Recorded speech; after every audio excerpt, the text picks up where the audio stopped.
Bonjour Alain, Bonjour monsieur. merci d'avoir joué le rôle de cobaye, merci d'avoir été le premier, notre parrain de cette nouvelle émission, Mélodie de ma vie. Alors le principe, il est vraiment très simple, il est dans le titre. Vous allez nous parler des chanteurs qui vous ont donné envie, des chanteurs, des chansons qui vous ont donné envie d'être là, qui vous ont donné envie de faire la carrière que vous avez faite et que vous continuez à faire. Je dirais que je ne savais pas du tout que j'allais me destiner à une carrière de chanteur. Hein. Donc je les appréciais pour ce qu'ils étaient, mais sans du tout me visualiser moi comme futur chanteur en les regardant. Le but du jeu, en fait, vous l'aurez compris, c'est qu'en creux, en nous parlant de ces gens qui vous ont inspiré, qui vous ont embelli la vie, parce qu'un chanteur, c'est quoi? C'est vraiment quelqu'un qui embellit la vie de ses contemporains. Ces gens qui vous ont donné envie peut-être de vous mettre au piano, ces gens qui, même si vous ne saviez pas que vous alliez être chanteur, qui juste ont enjolivé votre quotidien, l'idée c'est de vous connaître un peu mieux et que vous racontiez un petit peu en nous parlant d'eux. Mais je pense que vous aviez compris. Alors, lorsque je vous ai demandé quels étaient les artistes qui vous avaient donné envie, moi je m'attendais un petit peu naïvement à ce que vous parliez de Jacques Dutronc, qui est le premier artiste, la première star que vous avez accompagné au piano. Et puis vous m'avez parlé tout de suite de Ray Charles. Alors, Ray Charles, cette rencontre, elle s'est faite comment? J'étais beaucoup plus jeune parce que j'avais 13 ans et demi, 14 ans, et c'était lors d'un séjour en sport d'hiver, en colonie de vacances, que j'ai découvert Ray Charles pendant une soirée à l'époque on appelait ça une boom, où on se réunissait entre garçons et filles, on mettait de la musique, et d'un seul coup j'ai entendu What I Say, qui était, je pense, j'imagine, un de ses premiers titres, en tout cas en France. Et ça a été immédiat. Enfin, d'un seul coup, je me suis dit, qu'est-ce que c'est que ce truc-là? C'est magnifique, j'ai envie de danser, j'ai envie de le remettre directement, de réécouter. Voilà, ça a été un choc presque physique, quoi. C'était une vraie révélation. Alors que moi, j'étais finalement dans mes études de piano classique, mon rapport à la musique, c'était le conservatoire classique. Ça ressemblait à quoi votre enfance à Aubonne? Aubonne? Non, c'est... Aubonne? On dit Aubonne ou Aubonne? Aubonne. Aubonne. C'est à côté d'Angaleba. C'était une petite banlieue qui à l'époque... Dans le Val d'Oise, bien entendu, oui. Et quand j'étais enfant, c'était la campagne à Paris, enfin, c'est-à-dire qu'à 15 kilomètres de Paris, on était dans un lieu extrêmement protégé, extrêmement, je dirais, calme, avec déjà du bon air, des champs, des forêts. Enfin, c'est pas du tout ce que c'est devenu aujourd'hui. Hein. Il y avait le conservatoire municipal? Non, je prenais des cours de piano chez un professeur à Enghien. D'accord. Et donc en fin d'année, on faisait une petite audition face aux autres parents, à l'ensemble des parents qui avaient leurs élèves, qui avaient déposé leurs enfants chez ce professeur. On faisait une espèce d'audition pour faire voir un petit peu à quel niveau on était arrivés les uns et les autres, quoi. Donc, et puis parallèlement à ça, ils nous présentaient des concours qui étaient plus officiels, qui avaient lieu à Paris, à la Schola Cantorum, à la Salle Pleyel et autres, à Salle Gaveau, où on passait des concours, comme le concours Nérini, ça s'appelait. Le concours Nérini, vous avez été lauréat de ce... Oui, à plusieurs reprises, tous les ans on le passait. Donc. Mais j'étais effectivement, tout en restant modeste, j'étais doué, quoi. J'avais des capacités, j'avais une très bonne oreille, donc sans beaucoup travailler, je réussissais assez facilement à reproduire les partitions. Et parce que j'écoutais aussi les disques des interprètes qui on écoutait beaucoup de musique. On écoutait beaucoup de musique chez les Logovic, qui est votre... Non, pas spécialement. Mes parents n'étaient pas très mélomanes. Ils avaient quelques disques de... Mon père aimait l'accordéon, par exemple. Alors, il y avait quelques disques d'Yvette Horner. Il y avait des disques de grands ensembles comme Franck Pourcel ou Helmut Zacharias, qui étaient des orchestrations de chansons populaires et de variétés. Il y avait quelques disques classiques, il y avait des comédies, des opérettes aussi, quelques comiques, enfin bon, mais c'était pas une bibliothèque très fournie, parce qu'à l'époque, il y avait aussi des vieux 78 tours, je me rappelle, voilà, enfin, j'avais un disque de Léo Ferré, enfin bon, des choses, il n'y avait pas une énorme discothèque, quoi. Hein, et ma mère, un jour, le premier disque qu'elle nous a acheté à ma sœur et moi de musique moderne, c'était Paul Anka. C'était un petit disque avec Diana. Gros tube des années 60, énorme tube des années 60. Et puis donc, Ray Charles, que j'ai entendu dans un contexte totalement différent. Et vous avez tout acheté de Ray Charles ensuite? Ah non, j'ai rien acheté de Ray Charles. Non, j'écoutais. Entendu cette chanson? Oui, j'ai écouté. Ça a été une chanson que. Non, je ne l'ai pas achetée. Après, je reproduisais au piano, j'avais envie de la jouer. Qu'est-ce qui vous a le plus ému dans sa façon de jouer, dans sa façon de composer les choses? C'était quoi la nouveauté? Qu'est-ce qui vous sautait aux oreilles? Je crois que c'est déjà le tempo, le rythme qu'il insufflait et sa qualité vocale aussi qui était vraiment particulière. En plus, c'était un disque qui avait été enregistré, je crois, en public, ou en tout cas pour une répétition. Donc, on sentait les gens autour, les fameuses relays, ceux qui reproduisaient, qui lui rendaient les réponses, tout ça. Il y avait quelque chose d'extrêmement vivant, des claquements de mains, un truc où on assistait presque à simplement entendre, à écouter, on était presque au milieu d'eux, quoi. Il y avait quelque chose comme ça qui nous concernait tout de suite. Oui, ce tempo qui était un tempo dansant, nouveau, quoi. Ça ondulait, c'était pas du tout raide, c'était un peu ternaire. Voilà, c'était pas un truc binaire très basique, quoi. Par ailleurs, j'entendais Eddie Cochran, oui. Tous ces gens-là, même Elvis, quoi. Voilà, je crois que Ray Charles a été le premier qui m'est vraiment touché. Voilà, et ça vous a donné envie de composer? Après, je l'ai suivi. Après, toute sa carrière a été effectivement quelqu'un qui s'est remis en question à plein de reprises. Il y a eu plusieurs époques en plus. Bien sûr. C'est lui qui vous a donné envie de composer? De ne plus être interprète? Je pense pas. Ah non, mais j'étais pas interprète, bien non, mais d'interpréter les pièces que l'on vous donnait, les pièces classiques, où vous étiez donc élève en musique classique. Il a participé, je suis pas sûr que ce soit le seul. Maintenant, aller chercher des harmonies. Oui. Mais en tout cas, oui, à reproduire des chansons que j'entendais à l'extérieur et qui n'étaient pas prévues à mon programme, évidemment, de pianiste de 12 ans. Et les profs de piano classique, ils ont pas trop masqué? Non, mais ils n'entendaient pas, ils ne savaient pas, je faisais ça en cachette. En cachette. Oui, enfin, on m'entendait, mais c'est pas le prof. Le prof ne savait pas que je faisais ça. Mais ça ne l'aurait pas gêné, je pense pas. Mais voilà, enfin, c'était l'ouverture vers une musique un peu différente. Après, j'ai commencé à acheter des partitions de jazz. Mais ça a pris un petit peu plus de temps, entre 12, 13, 14 et 15 ans. Voilà, là, j'ai commencé à prospecter pas mal de musiques différentes et à m'intéresser à pas mal de choses, quoi. Alain, je vais vous donner des noms de groupes. On dit que dans les années 60, c'est Michel Jonas, je crois, qui dit ça, qui dit qu'il y avait un groupe de rock et non pas par immeuble, mais par étage, voire par palier. Alors, je vais vous donner des noms de groupes et vous allez me dire ce qu'ils évoquent pour vous. Si je vous parle des Dreamers, des Shakers et des Murators, ça vous dit quoi? Oui, ça, c'est des groupes dans lesquels j'ai joué, avec lesquels j'ai fait pas mal de... C'était une époque formidable parce que mes parents avaient eu la gentillesse de m'offrir un orgue. Parce que, évidemment, pour pouvoir intégrer des groupes, il fallait avoir un orgue électronique. Sinon, le piano... Donc la musique classique, le concours Néry, on est passé à autre chose. Oui. Là, vraiment, c'était une... J'avais la dernière année, c'était une année de préparation à l'entrée au conservatoire, avec un professeur, je venais à Paris à prendre des cours. Mais ça ne me parlait plus, cette musique. Je veux dire, il y avait quelque chose, un monde entre celui de la vie réelle et puis ce monde de la musique classique, qui était principalement fréquenté par des gens de bonne famille et tout. Et moi, j'étais quand même dans un milieu assez modeste.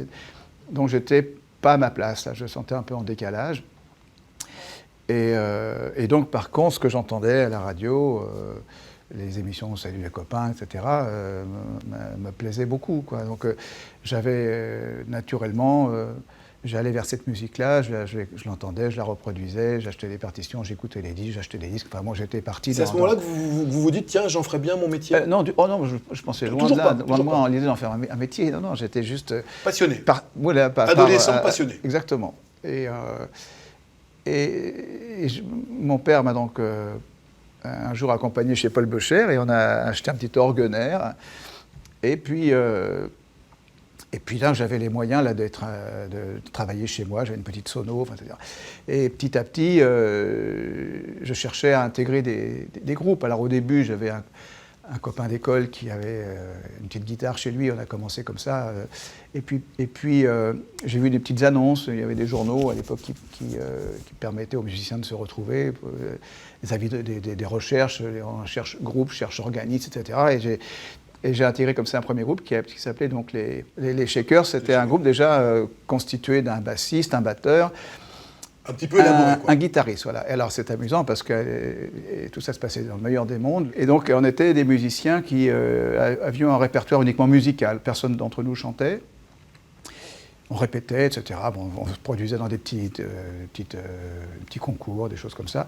Et puis un jour, on a été remarqué dans un concours, on a gagné. Mais dans ce même concours, s'était présenté un groupe qui s'appelait les Murators, oui. Alors qui étaient eux beaucoup plus structurés. Qui jouaient beaucoup les Beatles. Qui jouaient beaucoup les Beatles et qui jouaient surtout beaucoup plus souvent que nous parce qu'ils avaient une salle dans laquelle ils se produisaient tous les dimanches. Et à la fin de la soirée, ils sont venus me voir en catimini dans la loge et ils m'ont dit « Ah là, ce serait vachement bien que tu viennes avec nous. De toute façon, on travaille plus, on a plus de moyens, etc. etc. » Et là, vous étiez emmerdé, vous? Oui, j'étais un peu emmerdé parce que j'aimais beaucoup mes copains, mais c'est vrai que d'un seul coup, d'avoir une possibilité de jouer avec des meilleurs musiciens dans un contexte où j'aurais plus de possibilité de travailler, d'avoir un répertoire plus élargi, ils chantaient, etc., parce qu'ils reproduisaient notamment beaucoup de chansons des Beatles. Donc ça m'a séduit et j'ai quitté les Shakers pour aller rejoindre les Murators. Mais dans bonne entente, ça s'est bien passé, les autres comprenaient totalement. Ils étaient un petit peu déçus, mais en même temps, voilà, c'était comme ça, on n'en a pas voulu indéfiniment, quoi. Les Beatles ont fait partie intégrante de vos coups de cœur musicaux, comme oui, comme tous les gens de ma génération. Est-ce que vous aviez conscience de cette révolution musicale en écoutant les Beatles? Est-ce que vous aviez conscience qu'ils osaient des choses que personne n'avait? Bien sûr, c'est en partie pour ça qu'on les aimait, parce qu'à chaque fois, ils se remettaient en question. Ils ont ouvert un tas d'explorations qui n'avaient pas encore eu lieu, en tout cas dans ce domaine de la pop musique. Ils s'intéressaient à tous les courants musicaux et donc ils en faisaient une espèce de synthèse qui était extrêmement nouvelle, toujours, quoi, oui. Donc, et en studio, il vous est arrivé, vous, parfois, de tenter des choses contre l'avis de vos producteurs, contre l'avis de votre directeur artistique de l'époque? Ça m'est pas arrivé parce que ça n'a jamais eu lieu. J'ai jamais eu besoin de faire ça, quoi. J'ai toujours travaillé avec des gens qui étaient assez en accord avec ce que je faisais. Mais aller chercher, c'est quelque chose, aller chercher de la nouveauté, aller chercher des sons qu'on n'a pas encore entendus, c'est quelque chose qui vous définit bien quand même quand on voit l'ensemble de votre carrière. Oui, ça m'a plu effectivement de pouvoir utiliser l'évolution de la technologie, notamment dans le domaine musical, informatique, qui a ouvert à des champs tellement larges. Aujourd'hui, tout est possible. Vous entrez dans un studio avec un ordinateur, il y a des banques de sons, vous avez 100 000 batteries, 100 000, enfin, tout ce que vous pouvez imaginer est là, quoi. Donc après, il faut faire des choix. Alain, on continue avec... alors là, vous quittez les Murators et vous arrivez chez les Mods. Ça se passe comment? C'est avec deux musiciens, transfuges des Murators, le batteur et moi. À un moment donné, on part à Londres et on entend l'arrivée de la soul music, le rhythm and blues, et on devient complètement fan de cette musique. Et à notre retour à Paris, on essaie d'inciter, d'entraîner tout le monde dans cette nouvelle envie. Et ils n'ont pas eu envie de nous accompagner dans cette nouvelle démarche. Donc avec Alain Truffaut, on est parti, on a créé un groupe qui s'appelait Les Mods, qui était directement lié à ce nouveau courant musical. Vous étiez quel type de pianiste? Celui qui emballe les filles, celui qui sert de son art pour emballer, ou le timide qui se planque derrière son piano? Le timide qui se planque derrière son piano, mais en ayant un œil toujours qui traînait. On vous sent très timide, très réservé.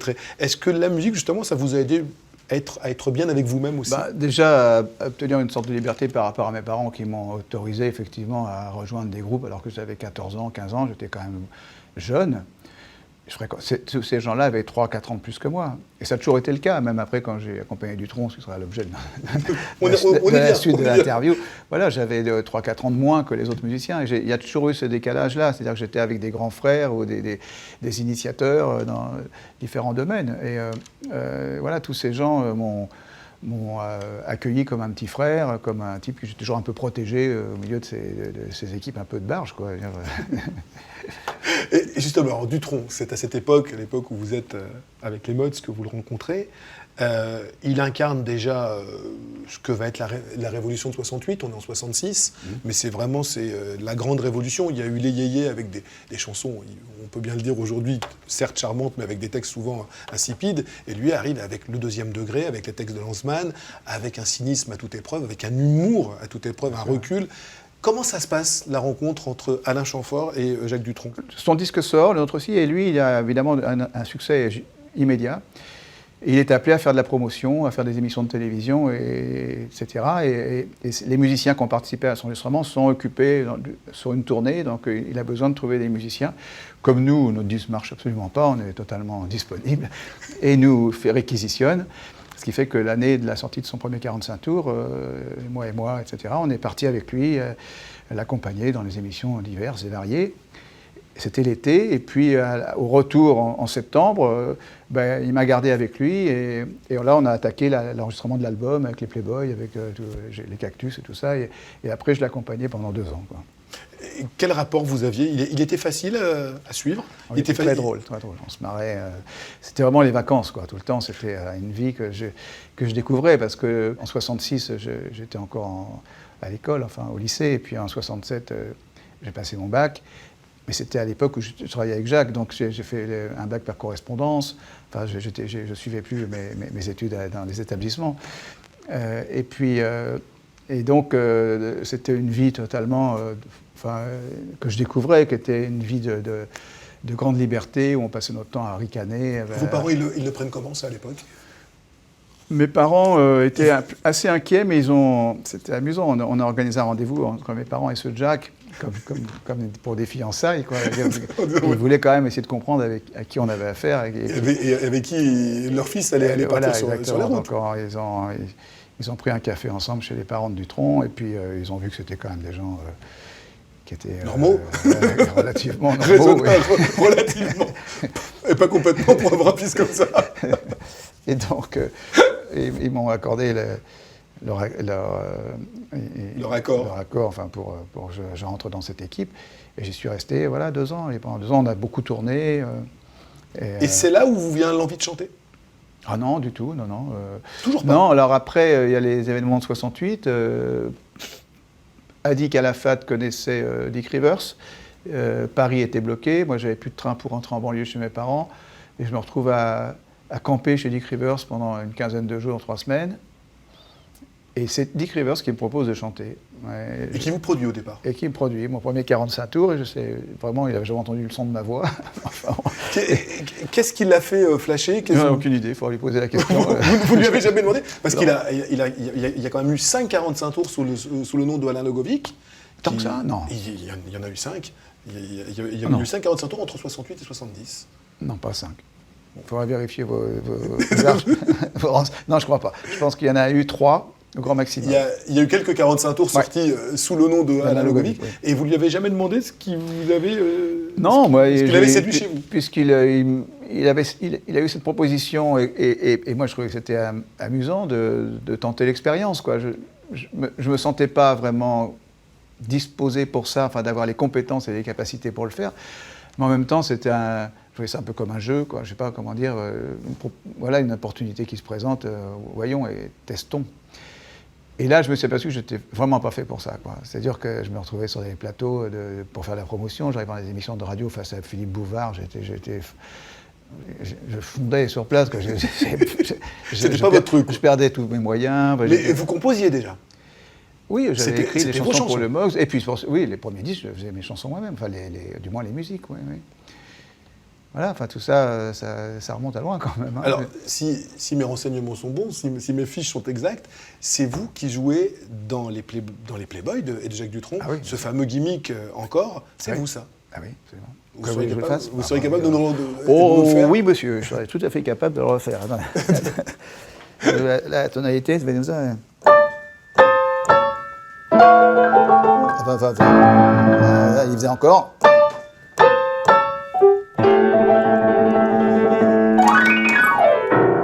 Voilà. Alain, c'est la fin de notre rendez-vous. Toutes les bonnes choses ont une fin, paraît-il. Merci et bonne chance pour ce nouvel album. On vous laisse retourner en studio travailler. Ah ouais, c'est là que je vais, effectivement. Merci Alain. Merci.